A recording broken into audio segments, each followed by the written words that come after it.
Pad u uskom prostoru. Našli ste korisnika kako leži u uskom prostoru. Maknite predmete ako je moguće. Nađite jastuk kako bi korisniku bilo udobno. Prostor je uzak i teško je pomoći korisniku. Pad se mogao dogoditi u kupatilu ili na stepenicama.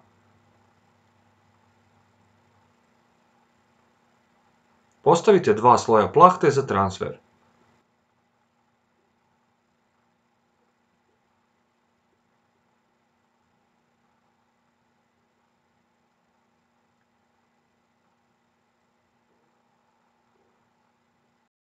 I jednu plahtu povrh plahte za transfer.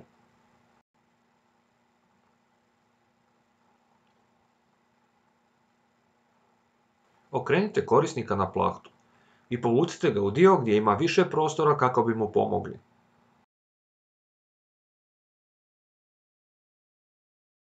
Osigurajte dovoljno klizajuće plahte za transfer ispod korisnika. Njegovatelju ovdje ponestaje klizajuće plahte i transfer postaje težak.